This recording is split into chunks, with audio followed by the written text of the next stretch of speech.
बिस्मिल्लाहिर्रहमानिर्रहीम। अस्सलाम वालेकुम स्टूडेंट्स। तो आज के लेक्चर के अंदर हम जो टॉपिक डिस्कस करेंगे वो है the caretaker by Harold Pinter. तो इस लेक्चर के अंदर हम इस प्ले को डिस्कस करने वाले हैं, इसकी समरी करेंगे, इसके थीम्स को देखेंगे। तो स्टार्ट करते हैं आज का लेक्चर। केयर टेकर एक प्ले है जो हॉरेल्ड पिंटर ने लिखा और इसको 1959 के अंदर लिखा गया और 1960s के अंदर इसको फर्स्ट टाइम स्टेज पर प्रेजेंट किया गया। ये एक तरह से अब्सर्ड प्ले है। अब्सर्ड क्या होता है? अब्सर्ड एक बेतुका होता है, एक बेतुका प्ले जिसके अंदर लाइफ को मीनिंगलेस दिखाया जाता है और जिसके अंदर पूरी स्टोरी की कोई पर्पस सामने नहीं आता। ये प्ले 3 एक्ट्स के अंदर डिवाइड किया गया। द केयर टेकर 1960s में पब्लिश हुआ और इसकी सेटिंग वेस्टमिंस्टर लंदन के अंदर रखी गई। द केयर टेकर हॉरेल्ड पिंटर का फर्स्ट कमर्शियली सक्सेसफुल प्रोडक्शन बन गया और ये प्ले एक लोनली ट्रैम्प और 2 भाइयों के दरमियान पावर, एलिगेंस और करप्टेड इनोसेंस का मुताला करता है। ये पिंटर के प्लेस के अंदर ये 6 नंबर पर आने वाला प्ले है। पिंटर अपने प्लेस के अंदर साइकोलॉजिकल डेप्थ को इस्तेमाल करते थे जो थिएटर के अंदर बहुत ही इंपॉर्टेंट रोल अदा करता है। पिंटर ने अपनी कंट्रीब्यूशन के लिए 2005 के अंदर नोबेल प्राइज़ फॉर लिटरेचर हासिल किया जो उनकी स्क्रीन राइटिंग, प्ले राइटिंग और पोइट्री में तावन था। हॉरेल्ड पिंटर मॉडर्न टाइम के सबसे इन्फ्लुएंशियल प्ले राइट्स में से एक हैं। There are 3 main characters. Story के अंदर 3 मेन कैरेक्टर्स हैं, एस्टन, मिक और डेविस। एस्टन जो अपने भाई की मिल्कियत के घर में रहता है और डेविस एक बूढ़ा आदमी है जो एक ट्रैम्प की सूरत में अपनी लाइफ गुजार रहा है। ट्रैम्प क्या होता है? ट्रैम्प यानी कि वो एक होमलेस है, उसका कोई ठिकाना, कोई घर नहीं है। एस्टन को बचपन में एक बीमारी होती है जिसकी वजह से उसको इलेक्ट्रिक शॉक ट्रीटमेंट मिला। उसकी मेंटल इलनेस की वजह से उसके अंदर लैक ऑफ कम्युनिकेशन है, वो किसी से बातचीत नहीं करता, वो लोगों से दूर रहता है, इसलिए वो बहुत अजीब तरह की बातें करता है। एस्टन अपने भाई मिक से दूर रहता है और वो बिल्कुल तन्हा। वैसे तो एस्टन बहुत काइंड हार्टेड है, हमेशा वो लोगों की हेल्प करना चाहता है, बट एस्टन जो है उसकी विल पावर बहुत ज़्यादा कमज़ोर है, इसलिए वो इजीली मैनिपुलेट हो सकता है और एस्टन को अपनी आइडेंटिटी और पर्पस में कन्फ्यूजन रहती है। एस्टन बहुत हसास है और उसके इमोशंस का एक्सप्रेशन उसके बिहेवियर के अंदर दिखता है। वो अपने भाई के साथ भी बहुत लॉयल है, लेकिन उसके साथ जस्ट एक ही प्रॉब्लम है कि वो मेंटल इलनेस का शिकार है। उसकी मेंटल हेल्थ बिल्कुल भी ठीक नहीं है। लोग उसकी काइंड स्पिरिट का फ़ायदा उठाने की कोशिश करते हैं। दूसरी तरफ अगर हम मिक की नेचर को देखें तो मिक की नेचर शॉर्ट टेम्पर्ड और एम्बिशियस है। उसके पास एस्टन के लिए वक्त नहीं होता, वो हर वक्त अपने आप में लगा रहता है और अपनी लाइफ को संवारने की कोशिश करता रहता है। वो बहुत बड़े बड़े ख्वाब देखता है और वो अपने भाई के साथ इसलिए रहता है क्योंकि उसके पास कहीं और जाने के लिए कोई जगह नहीं होती। मिक बहुत बड़े बड़े ख्वाब देखता है लेकिन वो इंस्टेंट रिजल्ट हासिल करना चाहता है, इसलिए वो कभी भी अपने ख्वाबों को पूरा नहीं कर पाता और कभी भी कामयाब नहीं होता। जबकि अगर हम डेविस की बात करें तो डेविस जो है ये एक बूढ़ा आदमी है, लेकिन ये बहुत झूठा इंसान है। हर वक्त झूठ बोलता है और अपनी बातों को लोगों के सामने बदलता रहता है। वो लोगों को वही बताता है जो उनको पसंद आए और फिर उनके इमोशंस को मैनिपुलेट करता है। तो ये था कैरेक्टर्स का शॉर्ट सा इंट्रोडक्शन। प्ले शुरू होता है एस्टन और डेविस थे। डेविस के एक कैफ़े के अंदर कुछ लोगों से लड़ाई हो जाती है जिसकी वजह से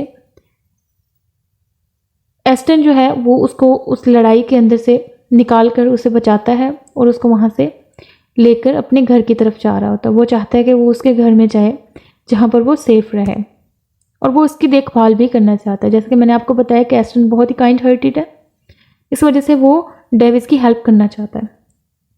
जब डेविस को फ्लैट के अंदर लेके आता है तो वो पहला काम क्या करता है?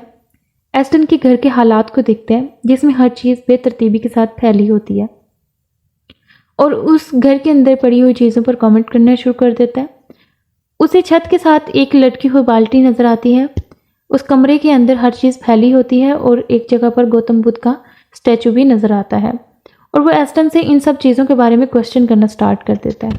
वो उनसे एक जोड़ी जूते की मांगता है और जब वो उसे जूते लाकर देता है तो उन जूतों को पहनने के बाद भी वो उससे सेटिस्फाई नहीं होता और वो कहता है कि ये जूते मुझे अच्छी तरह से पूरे नहीं हैं और मैं इनको नहीं रख सकता। उन पर भी वो बैड कमेंट ही करता है।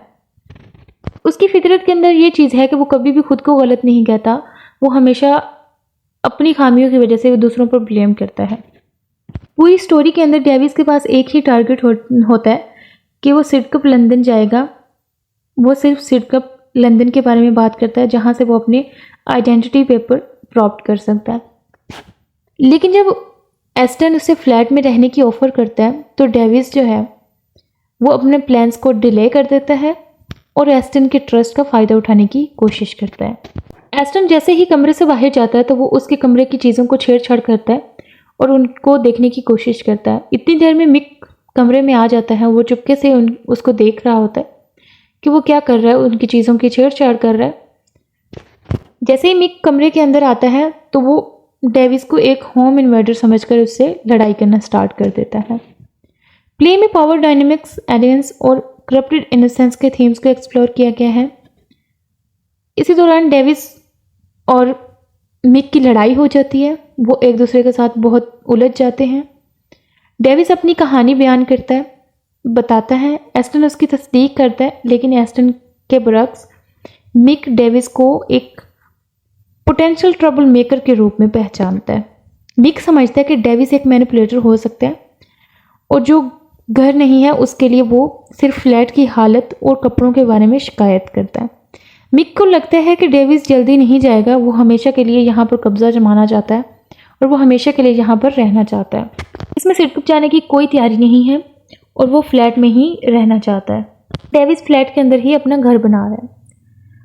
जिस तरह डेविस सिटकम नहीं जा सकता है, वैसे ही एस्टन अपने गार्डन में बनाया वर्कशॉप कभी भी कंप्लीट नहीं कर सकता और मिक अपने ख्वाबों की कमाई भी कभी नहीं कर सकता। हर एक करैक्टर फिर दूसरों में फेलियर की वही टैलेंट देखता है और उसे कॉमन ग्राउंड ढूंढता है। यही एक चीज़ है जो एस्टन और मिक के अंदर कॉमन है। डेविस के अलावा, क्योंकि एस्टन चाहता है कि डेविस रहे, मिक इसके लिए नौकरी ढूंढता है। वो चाहता है कि डेविस उनका केयर टेकर बन जाए और फ्लैट को ठीक करे, इसको मेंटेन रखे। पहले तो डेविस जब ये बात सुनता है तो बहुत अजीब तरह से बिहेव करता है और कहता है कि मैंने सुना नहीं, तुम क्या कहना चाह रहे हो। तो वो अगेन उसको यही बात करता है कि मैं तुम्हें इस फ्लैट के अंदर केयर टेकर की जॉब दिलाना चाहता हूँ कि तुम यहाँ पे एज अ केयर टेकर काम करो। लेकिन डेविस बहुत ज़्यादा डर रहा होता है इस बात से कि उसे बहुत ज़्यादा काम करना पड़ेगा, उसके लिए केयर टेकर की जॉब करना बहुत मुश्किल होगा। फिर वो इस बात से भी डर रहा होता है कोई उसके पीछे आ सकता है। फिर वो ये सोचता है कि वो एक अज्यूम नेम से रहेगा, तो वो एक अज्यूम नेम से रहना स्टार्ट कर देता है। वो चाहता है कि वो उन्हें अपने मिस्टीरियस और डेंजरस लाइफ के बारे में यकीन दिलाए। वो रहने लग जाता है और फ्लैट का ख्याल रखता है।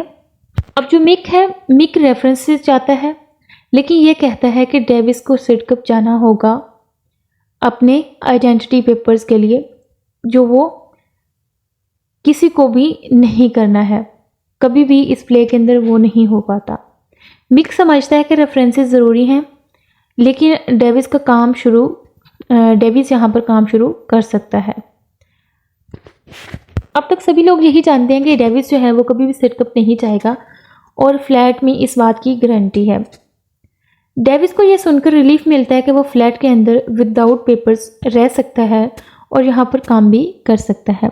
लेकिन उसके मिक के साथ बिल्कुल भी अंडरस्टैंडिंग नहीं होती। दोनों की हर वक्त लड़ाई रहती है, हर वक्त एक दूसरे पर चिल्लाते हैं, शोर करते हैं और बहुत बुरी तरह से एक दूसरे को देखते हैं। एक बार ऐसा होता है कि वो अपने वैक्यूम क्लीनर के साथ एक रूम के अंदर जाता है, जहाँ पर मिक रूम के एक कोने में बैठा होता है और सैंडविच खा रहा होता है। डेविस उससे जाके पूछता है कि तुम हर वक्त मुझसे लड़ाई झगड़े के लिए क्यों तैयार रहते हो? क्या हम दोनों के दरमियान सुलह नहीं हो सकती? क्या हम दोनों अच्छी तरह से नहीं रह सकते? इसी के साथ मिक अपना आधा सैंडविच उसको देता है और कहता है कि ठीक है, आज के बाद हम लड़ाई नहीं करेंगे, आज के बाद हम दोनों दोस्तों की तरह रहेंगे। और इसी के साथ डेविस जो है, उसकी जैसे मिक के साथ फ्रेंडशिप होती है, तो वो मिक को एस्टन के बारे में कुछ अजीबोगरीब बातें करता है और उसको कहता है कि ये एक पागल इंसान है, हर वक्त फजूल बातें करता रहता है।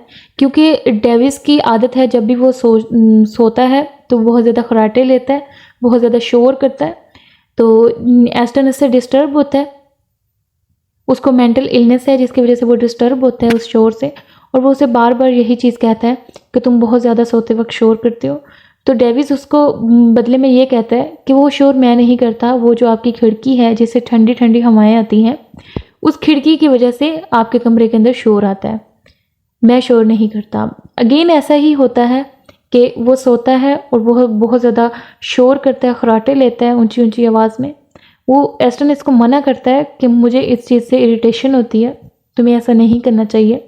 तो वो ये कहता है कि तुम्हारी बिल्डिंग के अंदर जो ब्लैक पीपल्स हैं ये उनकी आवाज़ें हैं, ये मैं नहीं कर रहा। इसी वजह से वो बहुत ही ज़्यादा एस्टन से डिस्टर्ब होता है। डेविस मिक जो कि एस्टन का भाई है उसके बारे में उसको बदगुमान करता है, एस्टन के बारे में, कि एस्टन एक पागल इंसान है, इसका ट्रीटमेंट करवाना चाहिए, इसकी दिमागी हालत बिल्कुल भी ठीक नहीं है, ये मुझे तंग करता है और तुम अपने भाई को समझाओ। इस वक्त जो डेविस है वो केयर टेकर बन चुका होता है और वो घर के काम भी कर रहा होता है और उसको फ्लैट को मेंटेन रख रहा होता है। जब ये सब चीज़ें होती हैं तो एस्टन जो है वो इसको यहाँ से जाने को कहता है और इसको कहता है कि तुम यहाँ से चले जाओ, तुम्हारा यहाँ पर रहना मुमकिन नहीं है। तो वो सब कुछ बुरा भला एस्टन को ही कहता है जो उसको इस घर के अंदर लाया था। वो कहता है कि एस्टन पागल है, इसकी दिमागी हालत ठीक नहीं है, मिक को चाहिए कि वो इसका इलाज करवाए, ये बहुत गलत हरकतें करता है और इसको कुछ भी समझ नहीं आता, ये एक पागल इंसान है, इसको या तो पागल खाने में एडमिट कराएं या फिर इसका इलाज करवाएं। मिक अपने भाई के साथ खड़ा हो जाता है और उसको ये बातें बहुत बुरी लगती हैं। हालांकि वो दोनों एक दूसरे से दूर रहते हैं लेकिन फिर भी वो दोनों एक दूसरे से बहुत प्यार करते हैं।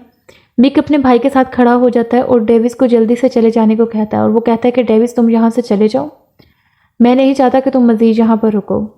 डेविस प्रोटेस्ट करता है और एस्टन से माफ़ी मांगता है लेकिन एस्टन नहीं सुनता और मिक भी बहुत गुस्से में होता है। डेविस वहाँ से चला जाता है और गार्डन से उन्हें दिखता है लेकिन वो उसे वापस अंदर नहीं आने देते। दोनों भाइयों के दरमियान छोटी सी मुस्कुराहट नज़र आती है जो ये चीज़ दिखाती है कि इस ड्रामा के बाद वो दोनों भी ज़्यादा करीब हो जाएंगे। इसके साथ ही ये प्ले ख़त्म हो जाता है। तो अब हम देखते हैं इसके थीम्स को। ये प्ले 3 कैरेक्टर्स के दरमियान रिलेशनशिप, पावर शिफ्टिंग को एक्सप्लोर करता है जो दिखाती है कि कैसे इंडिविजुअल्स एक दूसरे को मैनिपुलेट करते हैं और एक्सप्लॉइट करते हैं। इसके अंदर पावर डायनेमिक्स का थीम है। इसके अलावा इसके अंदर आइडेंटिटी एंड बिलोंगिंग्स का थीम है। डेविस की आइडेंटिटी की तलाश और एस्टन का फ्रैगल सेंस ऑफ सेल्फ दिखाता है कि ये लोग कैसे अपनी आइडेंटिटी को तलाश करते हैं। और इसके अंदर क्लास एंड सोशल स्टेटस दिखाया जाता है कि भाइयों के मिडिल क्लास घर और डेविस के होमलेसनेस के बीच का कंट्रास्ट सोशल और इकोनॉमिक डिस्पैरिटीज को दिखाता है, आइसोलेशन और लोनलीनेस को दिखाता है। तीनों कैरेक्टर्स के अंदर ये चीज़ दिखाई जाती है कि दोनों भाई एक ही घर के अंदर रहते हैं, एक साथ रहते हुए वो एक दूसरे से बहुत कम बातें करते हैं, लैक ऑफ कम्युनिकेशन है, वो एक दूसरे से दूर रहते हैं, सिर्फ और सिर्फ एक मुस्कुराहट के ज़रिए वो एक दूसरे से बातचीत करते हैं। इसके अलावा रेशियल डिफरेंसेस का भी बताया गया इसके अंदर कि डेविस हर वक्त जब भी कोई बात होती है तो वो ब्लैक पीपल से हेट करता है, ब्लैक पीपल से नफरत करता है, तो हर वक्त वो ब्लैक पीपल्स पर ब्लेम कर देता है और वो बात बात पे यही कहता है कि ये सब चीज़ें ब्लैक पीपल से की होंगी। इसी के साथ आज का लेक्चर ख़त्म होता है। उम्मीद करती हूँ कि आज की वीडियो आपको पसंद आई होगी। अगर वीडियो पसंद आई हो तो वीडियो को लाइक कर दें, चैनल को सब्सक्राइब कर दें। अपना बहुत सारा ख्याल रखिएगा। मिलते हैं नेक्स्ट वीडियो में, तब तक के लिए अल्लाह हाफिज़।